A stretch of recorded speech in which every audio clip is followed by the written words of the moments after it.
Welcome everyone to QSI virtual seminar series. It's my great pleasure to introduce Professor Jason Twamley. He's a leading researcher in theoretical quantum science and technology. His particular emphasis is on hybrid quantum systems, including superconducting, diamond, nanomechanical, magnetic, and atomic systems, especially for sensors application. Jason was appointed as the Professor of Quantum Information Science at Macquarie University in 2005 and has recently established a new quantum machine unit at OIST University, Japan. And thank you, Jason, for accepting our invitation for QSI seminar.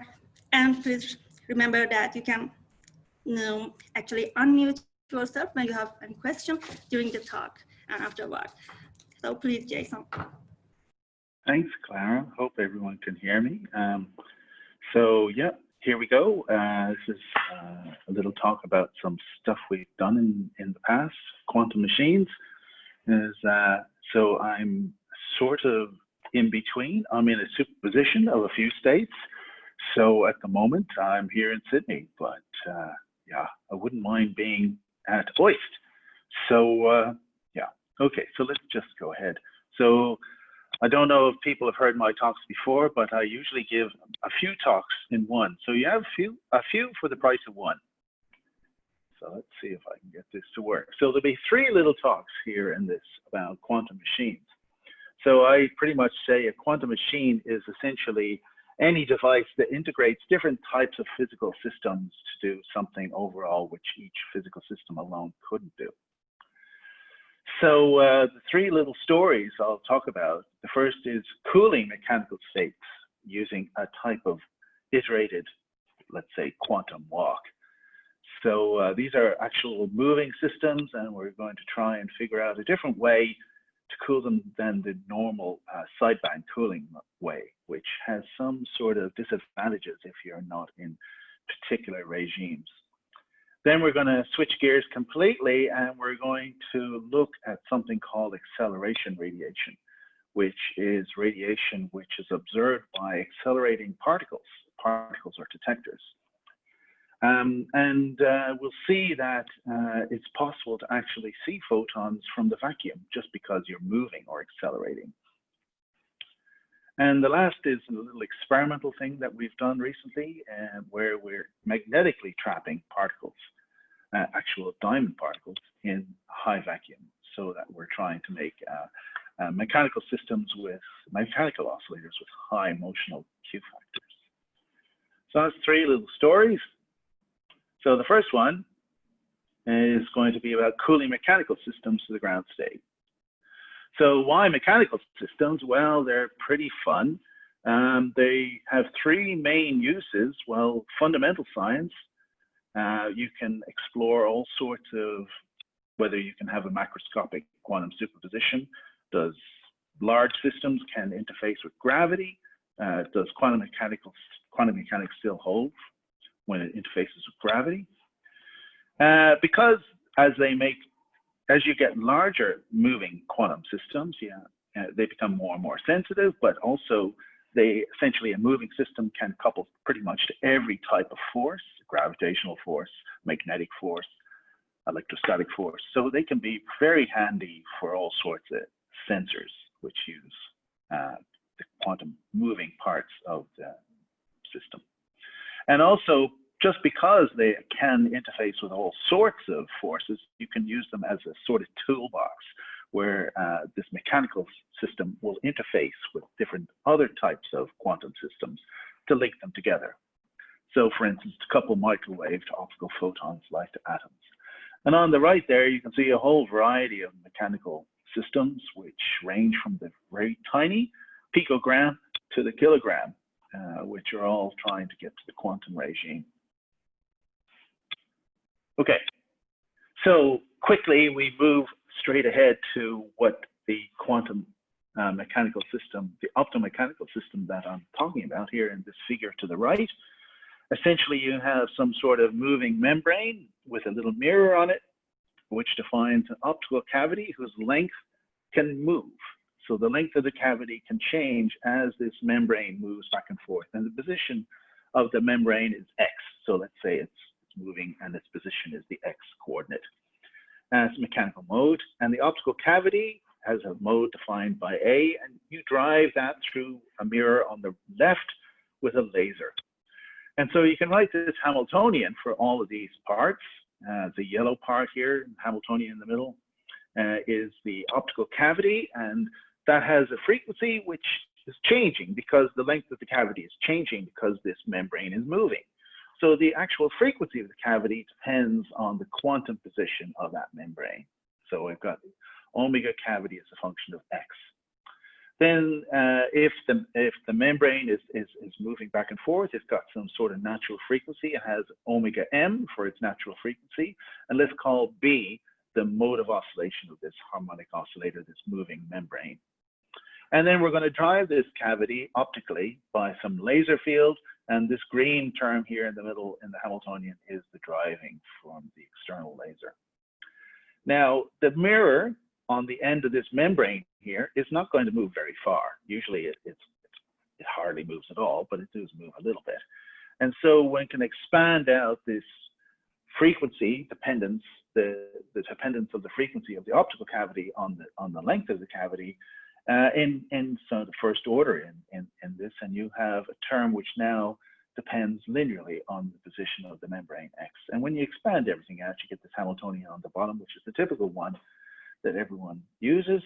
And this gray term is the nonlinear optomechanical coupling. So it couples the number operator of the optical mode to the position operator of the mechanical mode. And little g is the nonlinear single photon optical coupling strength, which is usually pretty tiny. So, and since it's so tiny, it's usually not very useful unless one can make it larger. So, to make it larger, one can go to a rotating frame, which is rotating at the frequency of this external laser drive. And then if the laser is strong, then it'll essentially pump up the fields inside the cavity and also displace the fields of the motional mode. And one gets to something known as the linearized optomechanical Hamiltonian, where you only look at fluctuations about the equilibrium values for the fields in the cavity and the oscillator. And you end up with this Hamiltonian, which is got a few colors here. So the first orange color on the left is the optical mode, has some detuning. Then there's the mechanical mode, which is B, which is in, I guess it's pink. And then the coupling between the two now is linearized. It's just linear coupling. It's like a beam splitter. And now we have a large coupling strength, capital G, which is essentially the little coupling strength, little g, multiplied by alpha, where alpha can be very large. It's essentially the coherent amplitude of the optical mode now being driven by this large external laser field. Okay, so that's the Hamiltonian, but then on top of that, we have a whole bunch of dampings. There's a damping due to the last is the master equation, this last equation. There's the cavity loss rate. This is the optical cavity.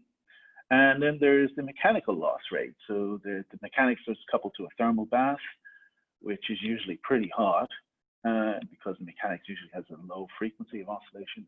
And the optical mode is also coupled to a thermal bath, but that's usually pretty cold because the optical mode has high frequency. So there's the master equation. It's looking kind of complicated. There's lots of terms in there. And so, yeah, that's getting too complicated. So let's try and simplify things. So let's have another look at the laser going into this cavity. So let's go back to this picture on the right. You can see the laser is coming into this mirror and then it's going into the cavity, but some of the laser is reflected off that mirror. So let's have a look at the reflection coefficient of the light going into the cavity, which is this top right picture here. And here's the frequency of the light that's coming in. So if you're actually on the resonance frequency of the cavity, you notice the light is not completely reflected. Some of it goes into the cavity. So that's that central dip. And that width of that is kappa, which is the decay is the decay of the cavity, optical decay in line with the cavity. But we notice there's other dips on either side of this central cavity resonance. And these are due to the interaction of the mechanics with the optical cavity. And these two dips are associated with two types of processes, which are down here in the bottom of the slide. So the one on the left, where the incoming laser frequency is lower than the cavity frequency. So essentially, the photon that comes into, is trying to get into the cavity, it has a lower frequency than the cavity, and it can't really make the transition by itself. It needs to take away some energy from the mechanics to actually make the transition through to the cavity mode. So here's this laser frequency, bottom left picture here, and it has a lower frequency than the cavity mode, but then it absorbs some quanta of energy from the mechanical mode, and then we can enter into the cavity and get absorbed. So that's known as the anti-Stokes process, and that involves taking energy away from the mechanics. The one on the right, the dip on the right in the top picture, on the top left, is when the laser field coming in has a larger frequency in the cavity. And now to excite the cavity mode, it has to dump an extra amount of energy into the mechanics. So this is a Stokes transition where it actually emits phonons into the mechanics, heats up the mechanics. So essentially what we want to do is cool the mechanics. So we really want to excite this left process, the anti-Stokes process. And to do that, normally what you need to do is you need to have the cavity decay rate, which is kappa, essentially much smaller than this splitting here. This is the cavity, the frequency of the mechanics. You need kappa much smaller than omega m, which is known as the resolved sideband. And then you have to tune the laser to this negative detuning, which sits on the anti-Stokes transition. And then when you get into the dynamics and the mechanics of normal sideband, resolved sideband cooling, turns out that it only works when the actual coupling strength between the mechanics and the optics is smaller than this this expression here, omega m squared and kappa squared. And if the coupling strength is too large, then the whole process actually fails and you heat the mechanics. Just very fast, you heat it. So that's the normal usual method called resolved sideband cooling. And if you can satisfy those conditions, then you can reach a lower equilibrium phonon number excitation for the mechanics, which looks like this. And you really want to get down to the ground state, which is 1, where there's at least one, or most one, phonons in the mechanics. And it turns out to be pretty hard. So here's a survey of the various recent experiments. Here's the horizontal axis is the mechanical frequency divided by the optical decay rate. And on the right here, we have resolved sideband. And on the left, unresolved sideband. So now on the unresolved sideband, the optical decay rate is very large compared to the mechanics. And these are the experiments. These are various experiments who've gotten to certain ranges of minimum phonon numbers. And you can see most of them are in the resolved sideband regime, and they're getting close to 1. And then there's this recent work where from the group in Vienna, where they've gotten down to 1 using an optically levitated silica particle. So, but it's usually pretty hard to do. So what we have, this is with colleagues in OIST, Vegeta and Thomas, where we're looking for another type of way of cooling it using some sort of walk. So here I have a picture on the bottom left. It's the horizontal axis is the Fock basis of the harmonic oscillator. And when it's hot, it's a thermal state, you have this Gaussian occupation of large phonon numbers. And what we want to do is find some iterative process that walks all this distribution down to much lower phonon numbers. And essentially, we want to find a way which doesn't really need to have any of these restrictions on strength of coupling or resolved sideband or unresolved sideband. And okay, so we found a way to do it. So how do we do it? So one idea would be if we imagine our system as this little red blob, we bring in something which is cold, and we just swap the populations around. So essentially the system becomes cold and the ancilla becomes hot. That seems like a pretty obvious thing to do, but that's not really possible with decay and dampings. So if you have decay and dampings, then perhaps what you could do is you could bring in many cold things and swap them with the hot thing. So the cold things heat up a bit and the hot thing really cools down a lot. But this gets very complicated. You're coupling many things together and it's complicated. So one idea is to have an iterative thing. So you have a cold thing, you connect it up and you do a partial swap. You cool down the hot thing a bit, then you re-cool the cold thing. It turns blue again, and you again partially swap them. And eventually the hot guy slowly cools down. So, okay, so that the final idea is essentially like this. We're going to connect our mechanics to something which is extremely cold, do a little bit of a swap, and then re-cool the cold thing, and again, get them in talking together and cooling down again. So how are we going to do this swap? We want to have two harmonic oscillators, for instance, and we want to take the occupation of one and swap it with the occupation of another. So the system, and let's say some ancilla. So we're going to do this using a method called STIRAP, which is stimulated Raman adiabatic passage. Now, this was developed in atomic physics, and it's based on the three-level method here. And essentially, you imagine you're in the ground state 1, and you want to move to the ground state 3, but avoid moving into the ground state 2. And it's possible because there turns out to be, for the Hamiltonian that you're going to apply, there is an eigenstate which doesn't involve state 2. And the form of this eigenstate only depends on the strengths or the relative strengths of these two coupling fields, omega p and omega s. And so there's a pulse sequence, which is known as a counterintuitive pulse sequence, which allows you to move the population completely from 1 all into 3. So there's this graph on the right, moving from 1 into 3. And the thing is, you can completely swap the population over if the transfer is slow enough. That's why it's called adiabatic. And to do that, you need to modulate both of these coupling strengths in time, omega s and omega p.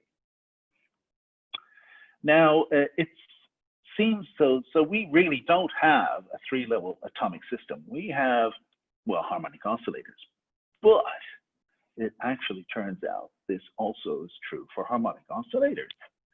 So if I have 3 harmonic oscillators and I have just normal linear coupling between them, and these are the coupling strengths, I can do the exact same scenario, and I can transfer the complete occupation between different harmonic oscillators. I can transfer the population of oscillator 1 and swap it around with oscillator 3, completely avoiding oscillator 2. Yeah. So if we do this slowly enough, and we have to modulate the couplings like this way, in this funny Gaussian way, one can completely and perfectly transfer the occupations. Okay, now if there's losses, yeah, it doesn't really work. So we have to figure out how to do this with losses. It turns out this STIRAP is pretty robust for some sort of losses. But let's go back to, so based on that, we need 3 harmonic oscillators. So let's consider the following little picture. So here's our optomechanic setup. We have the mirror, which can move on some sort of spring. So this is this mode B. We have this optomechanical coupling.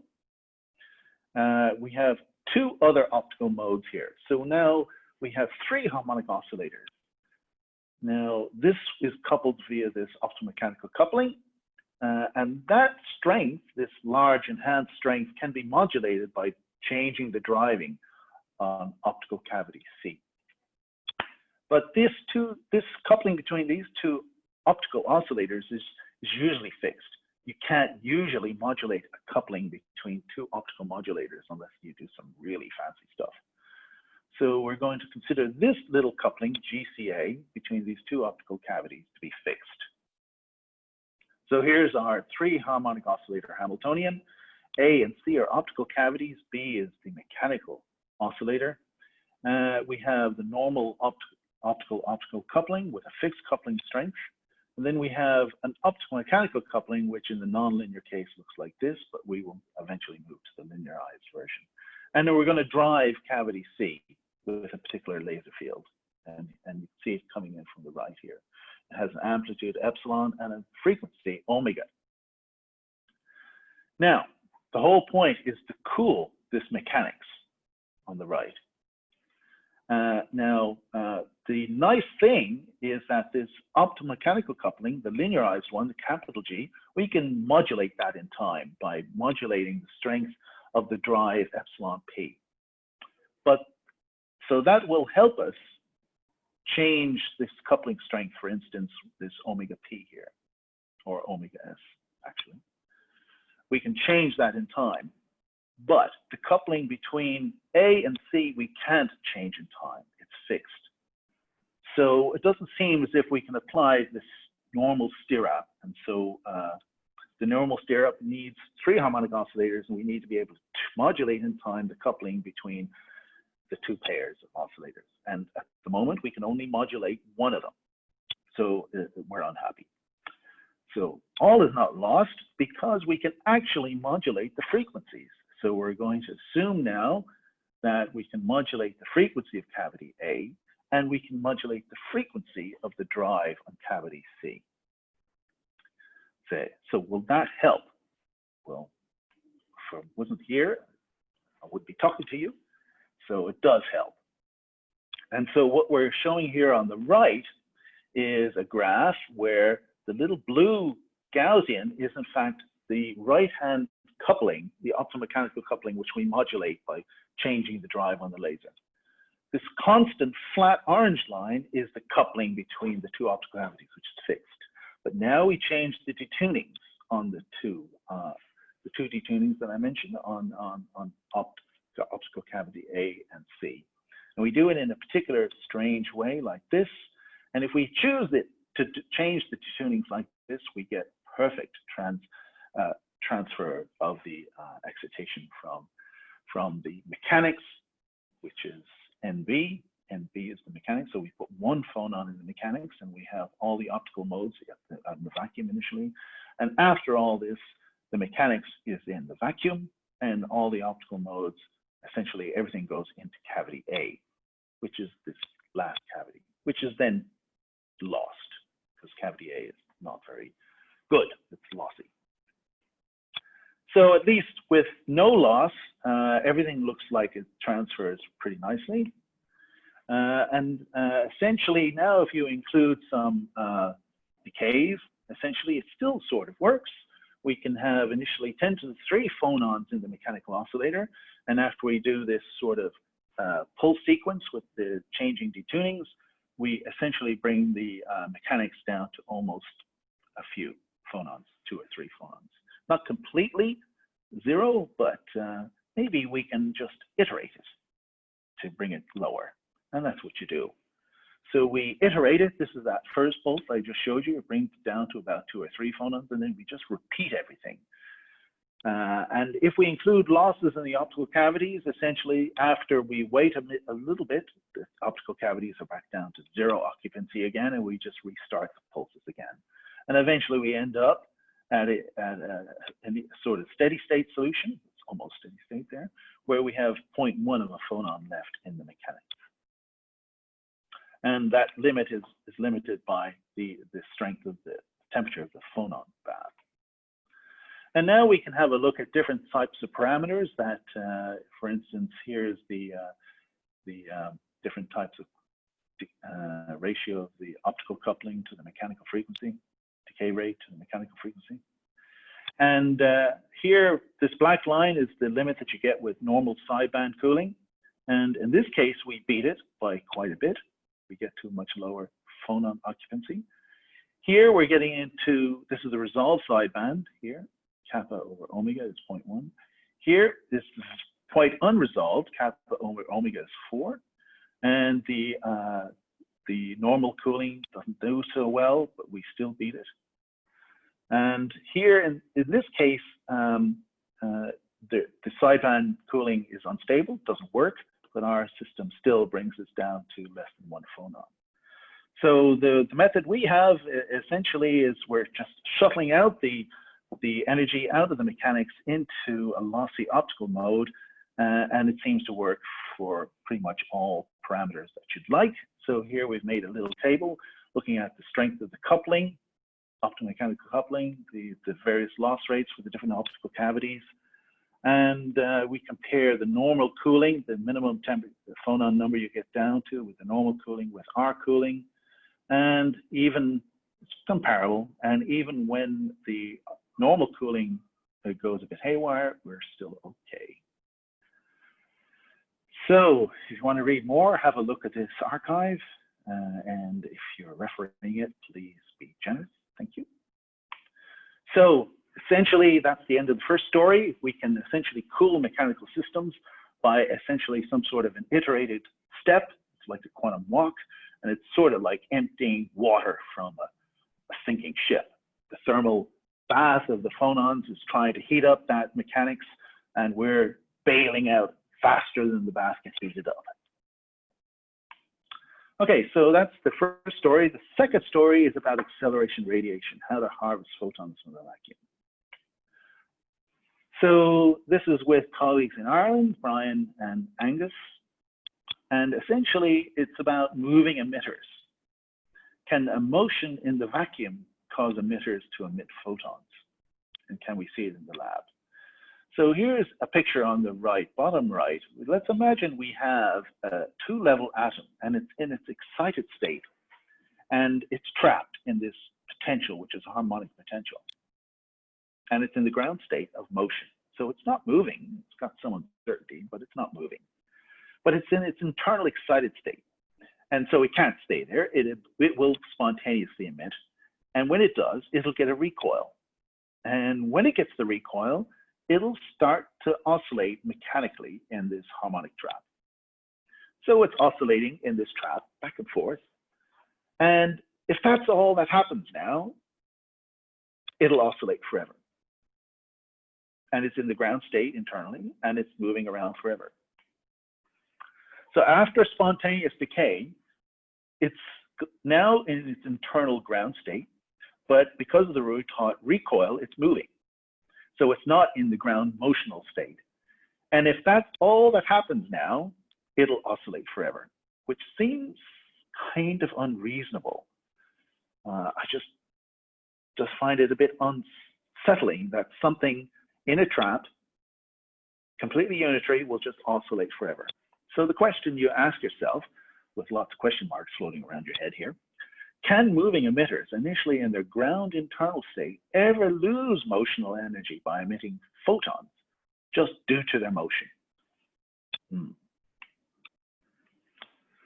So let's imagine now, let's ask this in a bit more generality. An emitter is at rest, is equivalent, according to relativity, as the emitter moving at constant velocity. And no, it'll never be excited or emit any photons in that sort of situation. But if the emitter is constantly accelerating, then it's relativistically equivalent to it sitting in a uniform gravitational field. And we know there's funny things that happen in that case. So there's something called Hawking radiation, which we all understand. It's where essentially, if you have the vacuum close to the event horizon, you can imagine a virtual pair of particles being created near the event horizon, and one of them goes into the event horizon and is lost forever, and the other one appears out at infinity as some sort of thermal radiation.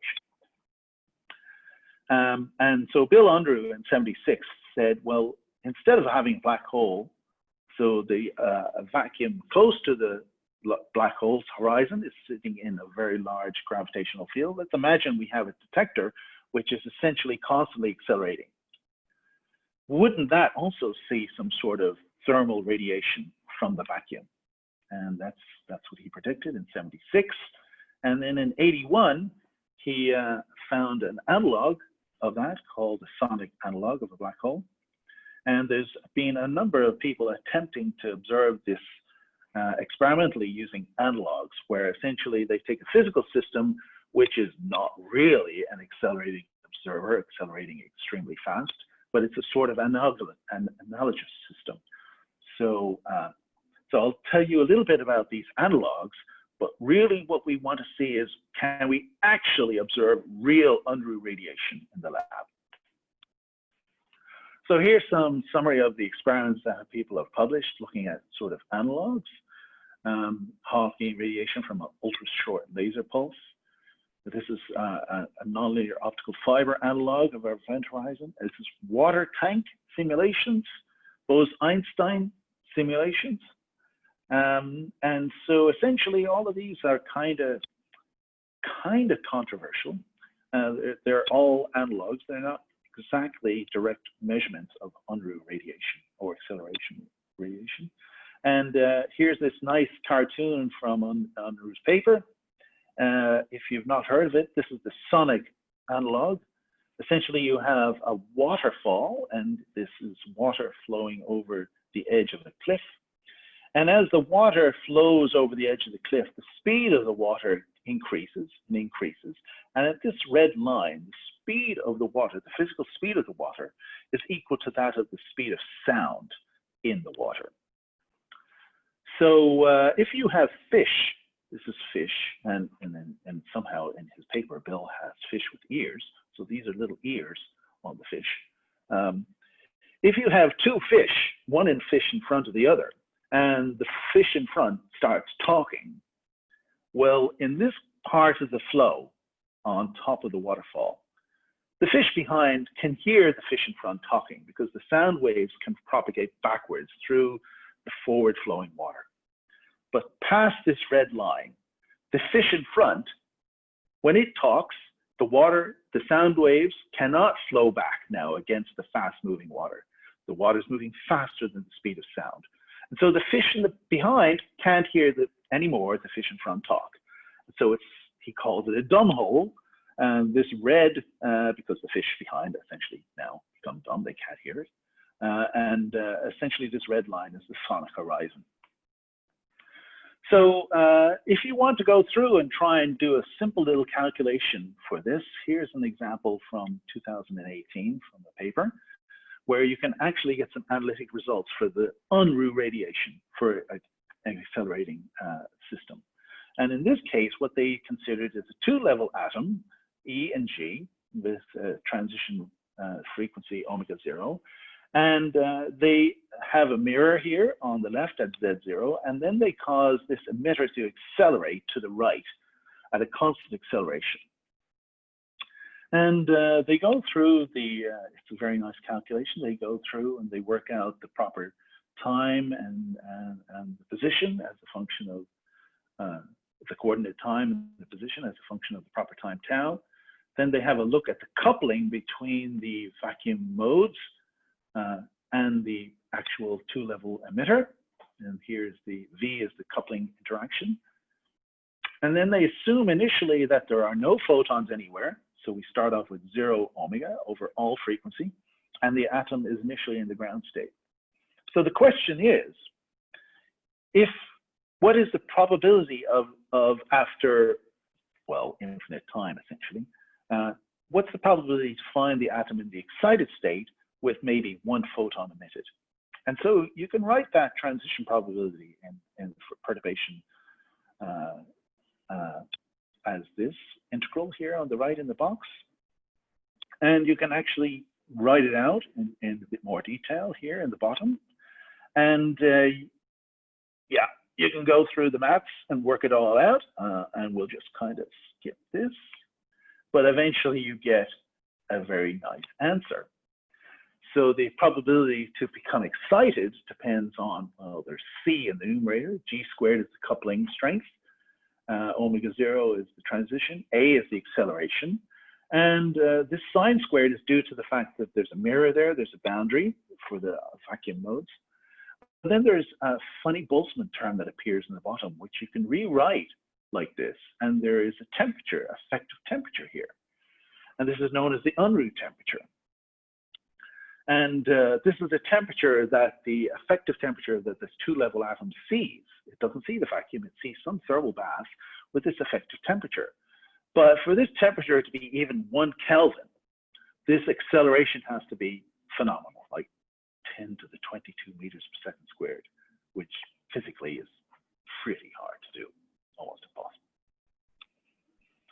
So our idea was, well, to do this experimentally, you need to accelerate something forever, which experimentally you can't really do. So we're just going to have periodic acceleration. Let's put this two-level atom, which is here, instead of accelerating it along the z-axis forever, we'll just oscillate it. So along the z-axis, which experimentally is much easier to do. And so now we consider a coordinate which is oscillating in time with mechanical oscillation frequency capital omega, amplitude A about this point Z0. Now, because it's oscillating in time, you can't really integrate over the whole time and find out what's the probability to emit a photon or be in excited state. Much more sense would be just to say over one period of oscillation, what is that probability? And when we go through the same calculation, it turns out that the photons that are emitted, if they are emitted, happen at integer multiples of the mechanical frequency less the internal transition frequency of the two-level atom.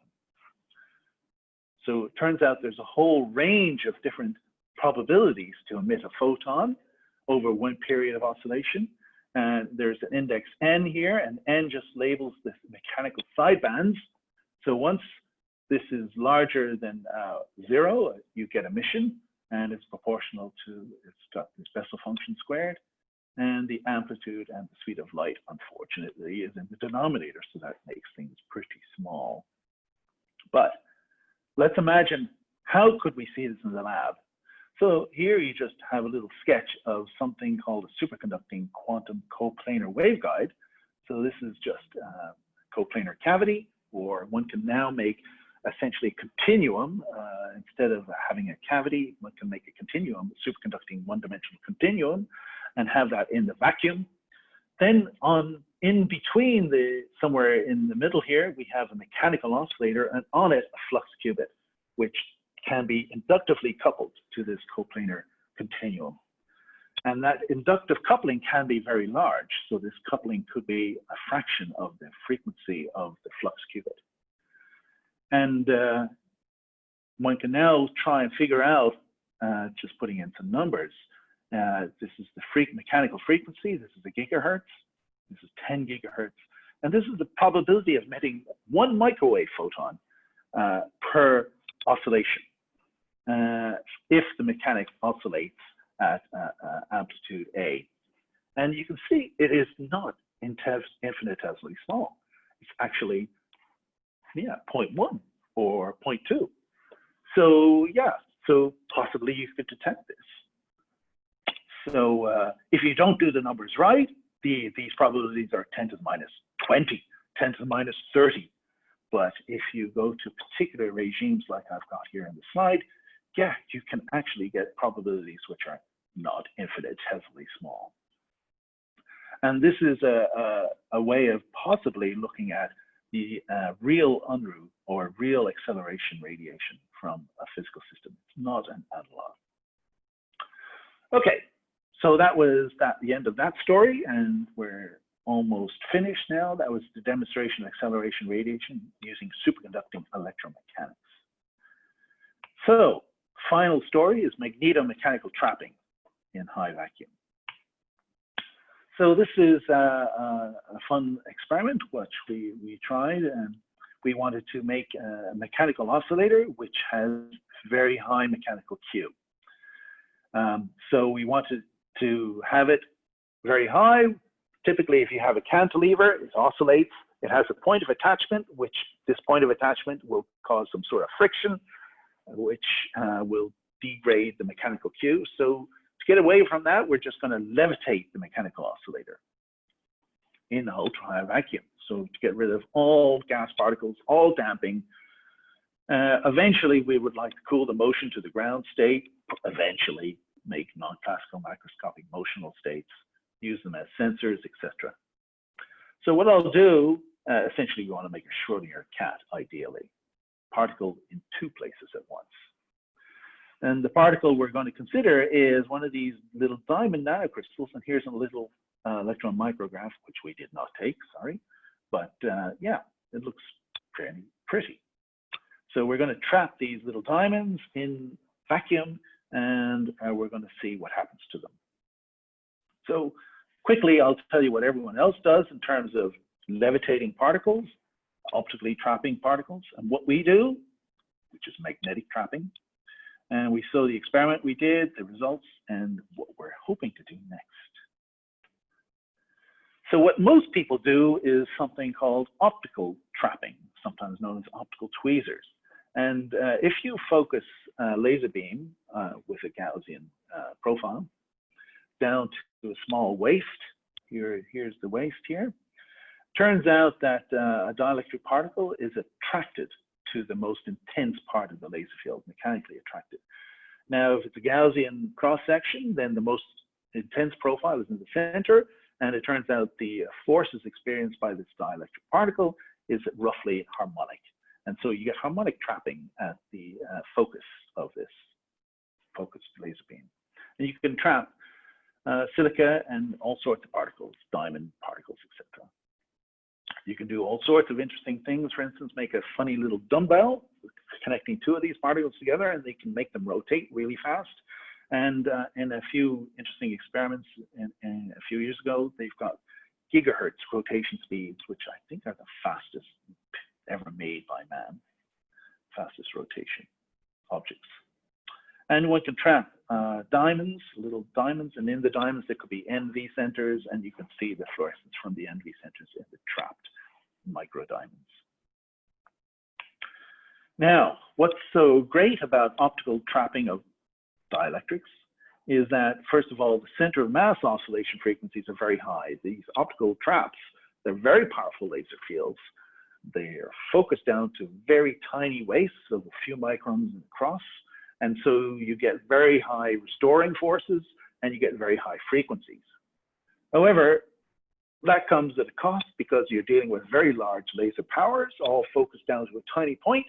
If the particle absorbs any light whatsoever, it just burns, vaporizes. And if the particle gets hot, gets really hot, then some of that heat can also then cause noise in the kinetic energy, which then kicks the particle out of the trap altogether. And so people essentially studied, well, yes, how to stop the particles burning, put them in different atmospheres, types of gases. Yeah, it's pretty hard, particularly as you pump out the gas. Well, the particle can't really lose its heat anymore, and so it just burns. Of course, the trap is also powered because I have to power the laser. So what we want to do is have a look at the various papers that have been published, optical trapping of diamond or silica. This is a horizontal axis, the pressure they've achieved in TOR, and this is the center of mass frequency, which you can see some are very low and some are very high. And really what you want is going towards this top left region. Very low pressure, that means very low damping, much higher Q, and very high frequencies so that you can cool them much more easily to their ground state. And if you get down to ultra high vacuum, you expect a motional Q of 10 to the 10, which is huge. Remember, optical cavities, good ones, have Qs of 10 to the 8, 10 to the 9. So having a mechanical oscillator or a Q of 10 to the 10 is pretty phenomenal. You use it for all sorts of interesting things. So what we're going to do is use diamagnetic trapping. And essentially, if you have a particle, okay, here's a frog, not exactly a particle, with a magnetic susceptibility chi and a density rho, and it sits in a magnetic field, then it experiences an acceleration which is related to chi over rho grad of b squared. And if it's a linearly varying in position magnetic field, you turn up with an acceleration which is proportional to z. And if it's diamagnetic, it's the equation for a harmonic oscillator. So essentially the particle is trapped around the minimum of the magnetic field. And typically for most materials, this diamagnetic susceptibility is tiny, really small. And so to get any sort of harmonic oscillator frequency of any interest, you really need large fields or large gradients. So before our work, people have looked at using some sort of magnetic trapping using pole pieces. So this is a quadrupole magnetic trap using pole pieces. And essentially all it does is it repels the particle upwards against gravity, and gravity keeps the particle trapped against the magnetic repulsion. And unfortunately, that gives a very low trapping frequency in the Z direction, about 10 Hertz.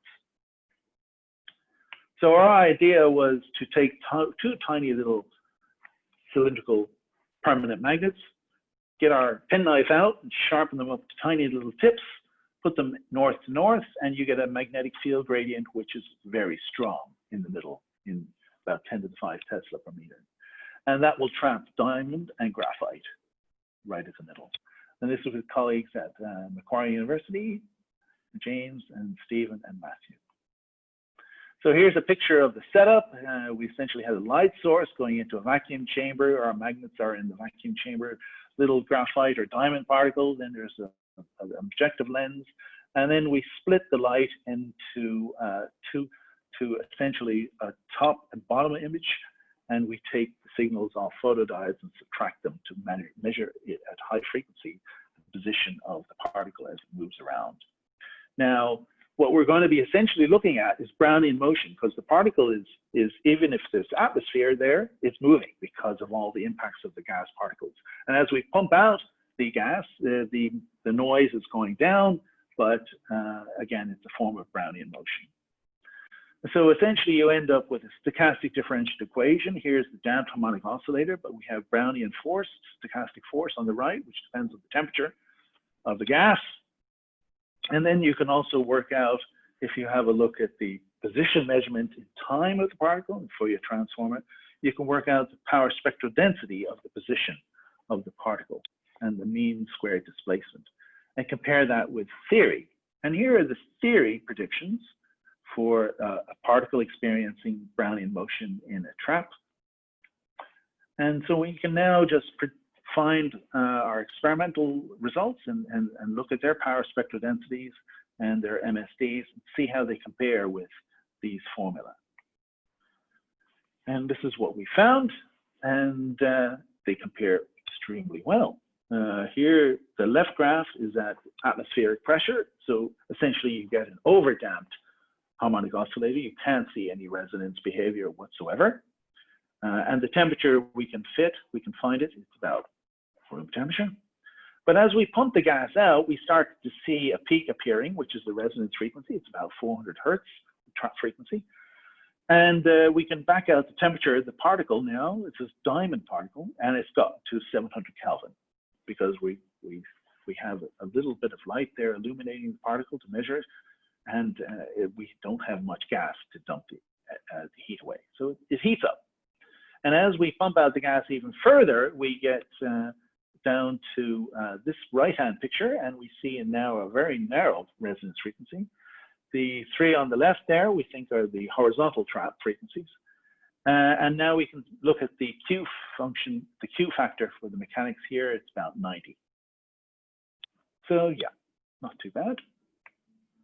And we noticed that as we increased the vacuum, the frequency of the trap shifted, and that we were scratching our head for a while, but it turns out that diamond has a magnetic susceptibility that increases as the temperature of the diamond goes up.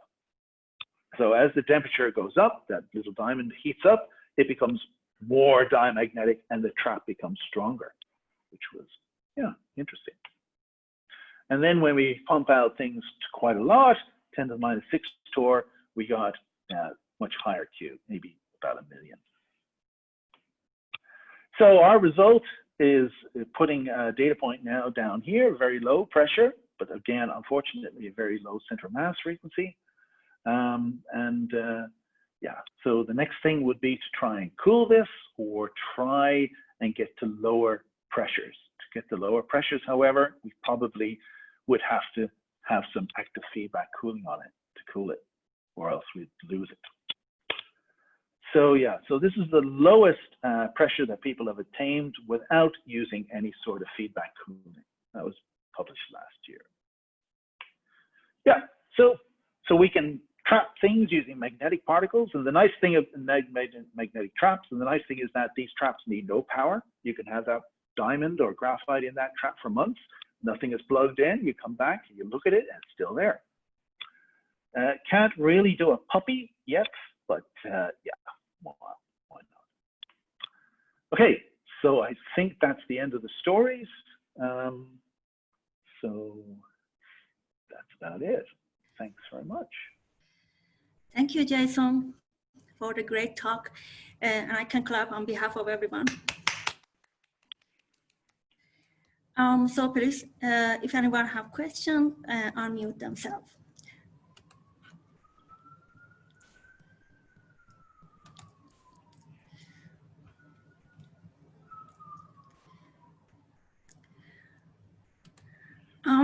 So I get the first question. Actually, in the beginning, for the first part of the talk, you were talking about mapping this STIRAP cooling for the three energy levels for a STIRAP to 3 different harmonic oscillators. Can you a bit more explain about this mapping? Okay, yeah, let me just show you that slide again. So here's the slide again. Essentially, all you do is you take the normal Hamiltonian that gives STIRAP, and essentially you replace each of these levels by a harmonic oscillator, and you have normal linear coupling between each harmonic oscillator with a strength that depends on time. So one of the first people to do this was Maciek Levenstein, who had three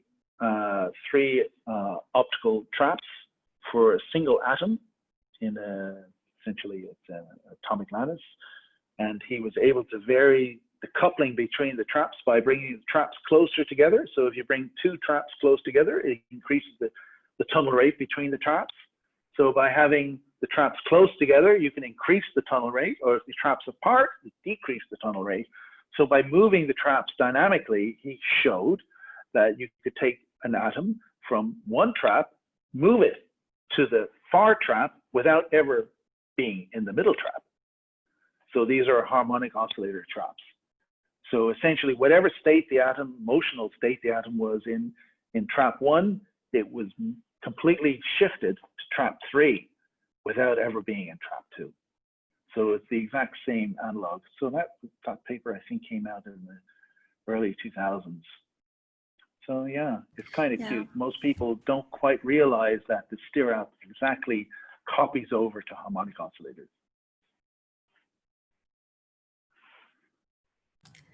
Great, thank you. And how do you actually use cooling and extract cooling from this transport mechanism? Yeah, so here the cooling actually kind of happens in this last cavity. So what happens here, if you can see, we're trying to cool this mechanical mode B. So what we do is we essentially move the occupation of B into optical cavity A. Now, optical cavity A has to cool. So if we don't include the losses, kappa A, kappa C, and kappa B, nothing really happens. There's no cooling. We just move the occupation from B to A. But it turns out that essentially an optical mode is essentially at 0 temperature compared to the optical bath, because the optical mode has such an enormously high frequency. So if you populate the optical cavity A, it effectively cools almost instantaneously back down to the ground state. Whereas mode B, which is a mechanical mode, has a very low frequency. It's only, what, a megahertz or so? And so at normal temperatures, it sees a very hot bath. So this process takes the occupation of mode B, which sees a very hot bath, takes all the occupation of B, moves it into A, which sees a very cold bath, and A damps away very quickly. And then I just repeat all that. So I'm trying to doing a one-way transfer from the hot mechanical mode to a very cold optical mode, which damps away very quickly. And it's that very quick damping of the optical mode that achieves this cooling. Great. Yeah, thank you. Thanks very much. Yes, thank you so much. Is there any other question? Yeah, I have a question, Jason, on the Unruh effect. Yes. So I was just curious about the quantum optics of that. Like, is this a P dot A interaction with the dipole dotted into the magnetic vector potential? Yeah, I'm not certain. So I don't know, can you see the slide? Yes. So this is called minimal coupling. It's the quantum field theory that the couplings that everyone uses. Yeah, it looks like a P dot A term. Yeah. But what about the A squared term? Yeah, don't know, Gavin. They don't really consider that. Okay, I mean, but you possible notice it just that, causes an overall shift in the frequency of the fields. Yeah. So the thing is that this is. So you notice that this is not in the rotating wave approximation. Right. Yeah, that's appropriate. Yeah. Yeah. So I'm not sure whether the P dot A or the A squared or what's the rotating wave approximation for that. Don't know. Okay. But you think this might be observable in the system involving a transmission line cavity and flux qubit? So this is a transition. This is a coplanar continuum. So it's possible to make a coplanar continuum now.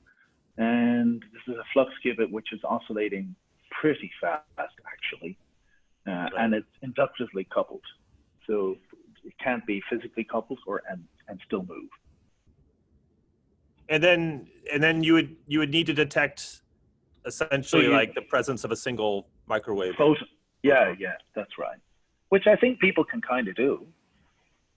Kind of. And that's a single photon per cycle. And these are oscillating at gigahertz. So that's a lot of photons actually. So this P1 is the probability of emission of a photon per mechanical oscillation cycle. And these are oscillating at gigahertz. Right. So that's a lot of photons. That's a big photon flux. Okay. Yeah, thanks. Cool. Great. I think they'll do it for me.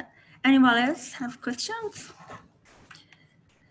So let's thank Jason again for joining our talk, and have a great day, everyone. Thank you, Jason.